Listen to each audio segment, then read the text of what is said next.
Thanks to the support as a channel member, Johnny Coomber. I know I promised you a triple header today. It's not my fault. Blame the FA Cup. The Manchester City game got moved. So you've just got the two massive games. I think we'll probably be okay.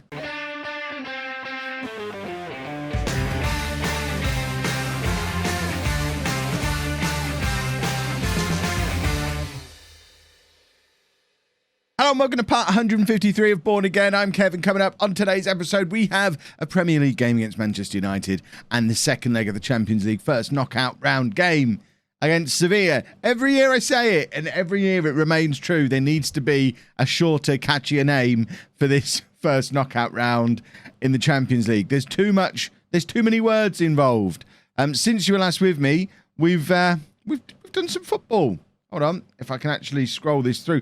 Why is it? Right, we're going to get this out. I moan about this every now and again. Football Manager, if you're listening, this is important. Up until FM20, you would go to this schedule screen and it would bring you to your most recent fixtures. On FM20, it always brings you to the top of the schedule and then you always have to scroll down to the bottom to find where your fixtures are.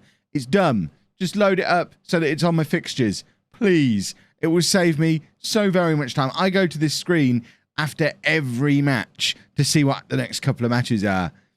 The amount of time I could save by not having to constantly be fiddling with it annoys me. Anyway, we've done some football since the last episode. Just a couple of matches. We knocked Swansea out of the FA Cup, so we are into the quarterfinal of the FA Cup, and we continued winning in the Premier League with a 2-0 win over Stoke. So this is what the Premier League table looks like. We are second in the league, 3 points behind Liverpool, but with a game in hand over them. Manchester United, Manchester City level on games played with us and 2 points behind. So this game against United and then the subsequent one against City, which will probably be in tomorrow's episode now. Again, look, I'm back here. Got to scroll down again to see when it is. Ridiculous. Depending on what happens in the Champions League, we might be able to do Manchester City and a Champions League game. I've got a feeling assuming we get through against Sevilla, which we should, we're 3-0 up from the first leg, I think the City game gets moved again. So it might be one of those matches that's just going to get constantly moved and we'll play it eventually. Noteworthy, though, we don't have to play Liverpool again for the rest of the season. So it is important that we win some games at times when they drop some points or score a big bunch of goals. Because although we've got a game in hand on them, they have a 7-goal advantage on goal difference. Man United also have a much better goal difference than us. So it is very tight at the top of this table. Christian Gomez, should we go and check in on him before we do the match? I know it's all you really want to know about. Christian Gomez, down at Wolves, 6 goals from 10 appearances in the Championship, averaging a 7.5. He is a very, very good Championship striker. I will give him that. Oh, I can't help myself. So this is the team for the Manchester United game, which we're probably going to lose now because the universe is going to punish me for what I just did. But we're going with Mendoza in goal. A back full of Giladucci, Da Silva, Diaz and Arango. Benir at the base of the midfield. Steinman and Addo ahead of him. And then Cook and Cernajacki supporting Domenico up front. Domenico is hitting some form again recently. You can see from his last 5 games, there's only been Benir and I think Steinman who are averaging a better rating in the last 5 games than Domenico is. So he's finding form at the right time. He is now our top scorer. So he's pushed past Cernajacki on the goal scorers charts as well, although not in the Premier League. Cernajacki's still third, I think, in the race for the Golden Boot, although he's well behind first place. But Domenico, in all competitions, is now outscoring Cernajacki. So I think we can probably all agree now. And I think we probably do all agree. I'm recording these episodes a little bit in advance at the moment because I'm trying to get a week ahead for when I go on holiday in a few weeks. So I'm not fully up to date with what's going on in the comment section. I'm still reading it, but I don't know what you've been saying the last couple of days. But I'm gonna assume we're fully on board with Domenico. We know he's the best striker at the club, but we all miss Christian Gomez a bit as well, which I think is fair. I think that's pretty much where I am as well. Benir with the shot from range, but it goes just wide. It was a good opportunity for Benir. We've seen him stick that in the top corner from there before. So we're testing Manchester United in the early minutes of this game. It's the City game that we've still got to play, I think, is at home. And then I don't think we play any of the rest of the top 6 for the rest of the season. I didn't look in enough detail to check. Like, I certainly wasn't on the lookout for West Ham, so I might have missed them because Arsenal and Chelsea both having terrible seasons. Arsenal down in 9th, Chelsea down in 14th place. So there's a little bit of a mix-up a bit of a change-up as to what the top 6 is. But there's Lee Cook with his 5th goal of the season, and that is a huge goal away from home at Manchester United to put us 1-0 up. And if things end as they are, not only do we go level on points with Liverpool at the top, which is crucial, but we also open up a 5-point gap between us and Manchester United, who are the team directly behind us. We with 8 games to go after this, if we can pull off a win here, we're all but guaranteeing ourselves a top 2 finish, and then it just becomes about having better results than Liverpool. Ideally, we'd play Liverpool, but as mentioned, we're not going to get the opportunity to do that. Steinman, with the ball from Jackie, just turns and runs and feeds it into Domenico, who's through on goal here, and Domenico scores, and there's his 16th goal of the season, and that was a piece of beautiful counter-attacking from 3 of our best players. Jackie picks the ball up, back in on the edge of our own penalty area. Beautiful pass over the top of Steinman, who's finally playing like a box-to-box midfielder. The ball comes over the top of him. A year ago, Steinman takes that down on his chest, stands there with his back to goal for 10 seconds, and then passes it to someone alongside him. But this time he's let it go over him. He's turned, he's run, he's used a real good direct driving run through that midfield and found a gap for Domenico to slot it home. Just a very, very good team goal from 3 very, very good players for this team. Right, don't let your performance levels drop. 2-0 up away from home at Manchester United is always a nice situation to be in at half-time, but we all know, I mean, you don't hear it said as much these days, but certainly traditionally, 2-0 up at half-time has been the danger score in Football Manager. I think it's less so since they added the guard against complacency team talks several years ago, but certainly back in the days before team talks, it was never a right thing to do at half-time when you were 2-0 up. It was always guaranteed to go wrong, but hopefully it's not going to go wrong today. Although United are attacking, Jackie is doing some very good defensive work, wins the ball back beautifully. The man could be a left back, plays it forward. Arango misses out on it. He should probably try being a right back because he's given the ball away there, and that was a very good pass through for Manchester United and a very well worked goal. And the curse of the 2-0 at half time might be striking. This was a very, very good pass. This pass here, I think it is, just timed to perfection. And Diaz maybe should be tracking that run a little bit better, but I'm not gonna hold it against him. It was such a good pass. You can't be expecting that kind of pass at all times. Right, we're going to take off Addo and bring on Sarmiento in that midfield. And we're also going to bring on Regulus at left back. Regulus might be my first choice left back now. I'm still not entirely sure. He's certainly had a very good season. It's less cut and dry now that Gilarducci always starts for the big games. Arango with the cross here and can't... I mean, it was a poor cross. Straight at the goalkeeper. There was no way. Domenico and Cook were both in there waiting for it, but it was just over the top of both of them and into the arms of the goalkeeper. And United have got a counter-attack on here again, but Bonucci, that's not who he is. Bonilla wins the ball back, and there was some brilliant defending from De Silva there. I've talked before about how De Silva is one of the best defenders in the Premier League, and there's another example of it there. De Silva is just brilliant, but now we have given away our 2-goal lead. I cursed it by talking about it. I don't even know why I mentioned it. Normally, not going to have a problem, but I mentioned there could be a problem. Lo and behold, problem occurs. Now we have to demand more because this is a really problematic result. It means Liverpool have got to mess up, and we're not there to mess things up for them. And it also leaves Man United well in this title race as well. So it's double problematic. And now De Silva, after talking about him with such high praise, has given the ball away in the opposition half. I don't know what he's doing. And we're now 3-2 down, and this is even worse. We're 2-0 up at half time. We're now losing 3-2. Why is De Silva all the way up there? I don't know what's going on. I don't know why it's happening. I know there's going to be suggestions that maybe we shouldn't have stayed attacking when we were 2-0 up at half time. I laugh in the face of those suggestions. You must be new. What has happened here? And what have we got to change the game? Jackie's not having a very good game at all, but we can't take him off. We'll bring Soma on. There's the solution. Oh, my goodness. We're going to go very attacking. We're just going to... I mean, we're going to lose is what we're going to do. Manchester United have had a fantastic second half. Cernajacki with the corner. Doesn't even beat the first man. He has not had a good game today. I don't know what's up with Cernajacki, but this is a day when we needed him to be at his very best. Domenico's in here, though. But the shot is straight at the United goalkeeper. I mean, they've beaten us on all stats. They've had more clear-cut chances. They've had more shots. They've been the better team. But we were 2-0 up at half-time. How has this happened? I guess we might be focusing on the Champions League this season. I mean, far from pleased with that result is an understatement. I'm disgusted with what I've just seen in that second half. And that league table doesn't make for nice viewing, because if City win their game in hand, that puts us down to 4th. Yes, we're still only 3 points off the top of the league, but that goal difference is going to be massive because everyone's got a better goal. Well, okay, those two have got a much better goal difference than us.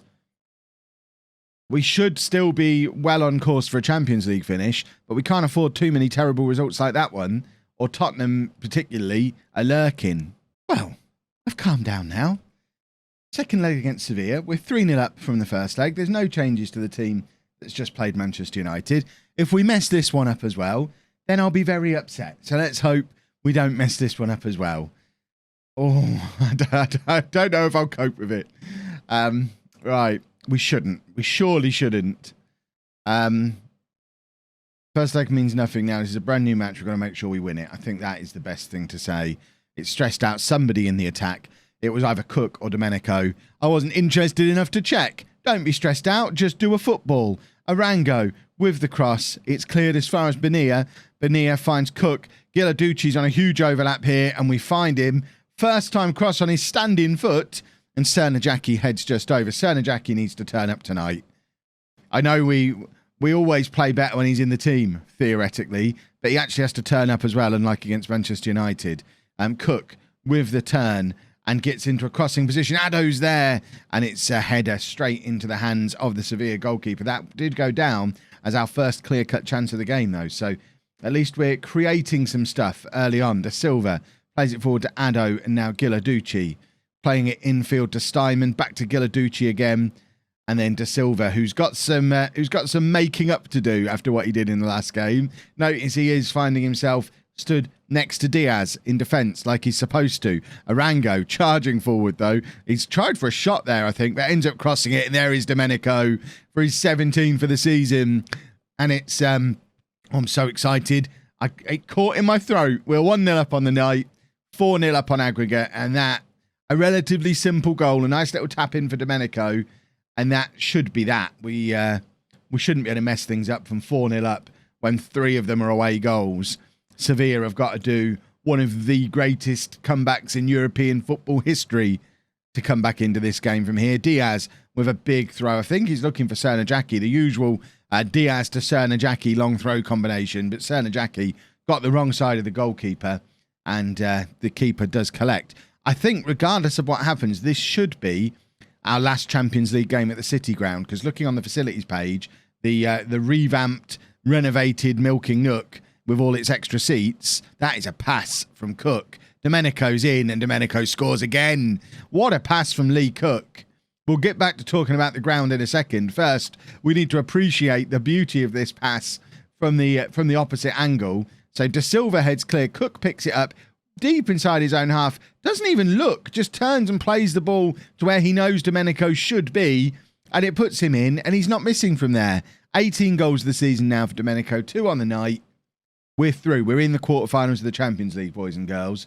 And as I was saying, if I look on the facilities page of the club, are we going to score again? I'm never going to tell this story. Oh, I mean, look at the facilities page yourself. There's no point me trying to tell you about it, because we're just going to keep scoring. This might be the new key. Every time I think we need a goal, start trying to tell you some important information about the stadium and facilities. It's a nice, tidy finish. De Silva, 5th goal of the season. All of them would have been headers from corners or free kicks in that vein. It helps that he's 6 foot. I think he's 6'6", or is he 6'4"? I know he's a big man. He's very useful at these set pieces. Steinman now playing it out to Arango, and I think I am safe to tell you what I've been trying to tell you for the last several minutes. And that Arango actually doing some sensible fullback work there. He lost the ball, and rather than continuing to chase it down like a madman, has just fallen back into position at right back. Never known him be so... See, he's not doing it here. He's well forward now. Domenico's in again for his hat-trick, and it doesn't quite squirm its way past the goalkeeper. But yeah, the facilities page, it shows that the new ground with the 25,000 capacity should be... We're going to do it again, aren't we? No. Should be open by, I think, the 2nd of April. So depending on when this quarterfinal happens and whether we're the home team or the away team, I suspect the home leg of the next round has a very good chance of being at Milking Nook, which means we won't be able to fit as many people into the ground as we've fitted in here tonight, because I think the inbox message was expecting a 29,000 capacity sellout at City Ground tonight, whereas New Milking Nook, 25,000 capacity. Domenico's got his hat-trick, and it's a very solid finish again. We're 4-0 up, but I'd rather have 25,000 of us inside Milking Nook than 29,000 of us an hour away in Nottingham. It means the locals can walk down to the ground. I mean, they still don't want to walk. If you remember the map from episode 1, Milking Nook's like a mile out of the town centre in the middle of nowhere. You still probably want to get on your one wheel or your electric scooter to get out there. A lot of hipsters in Bourne. Right. 3 goals for Domenico, 4 for us, 7 in total. And I feel a little bit bad as a former Sevilla manager from a previous life in non-league to legend. It feels cruel doing this to them, but needs must. We got brought down to earth with a thump against Manchester United, and we need a confidence-boosting win to get us back into some form. And that's hopefully what we're delivering here, unless we manage to mess things up in the second half again. Cook has just done brilliantly to get past his man and then sprint past the next one. In fact, he didn't sprint past the next one. He's given the ball away there, but only as far as Arango, whose header is poor and utterly aimless. And now they've run past Diaz, who didn't really know where to turn, and Sevilla have a goal back. If this is happening again, I'm going to do my first walkout of FM20, because I won't be able to cope with this. We were 7 goals ahead. It's surely not going to happen. It can't happen. Can it? Can it? Diaz, long throw. We need another goal here to calm me down. Cernajacki to Domenico. Steinman shooting from range. It was actually a decent curling long-range effort. I would have rather he played it into the path of one of the front 3, though. We're all better positioned to apply a finish. And Sevilla are in again from a corner, but luckily it's a little bit high, a little bit wide, and a lot bit, not a goal, which is important. But it's all Sevilla again now. They are attacking a lot. We've had 5 clear-cut chances to their 1. They've got some coming back to do if they're going to do a comeback. They're not, realistically. But, oh, that's a lovely pass. Domenico's in again here. He's kept on his feet, and I think I would argue foul knocked him off balance and ruined the shot that he was about to have. He was about to grab his 4 for the game, though, and really start to see off the Christian Gomez demons, as he really is established as our number 1 striker. Lubinkovic is going to come on for Steinman, swap those 2 over, and I think we're also going to take off Arango, bring on Foose, and make him a normal wing back. We could probably drop down to a balanced mentality as well, which some may say is what we should have done against Manchester United, and then we wouldn't be in such a precarious position in the league as we are now. Cernajacki has had 2 really poor games today. I'm going to try not to read too much into it. We're about to have an international break, so hopefully he's only allowed to play 45 minutes a game internationally because of his glass ankles.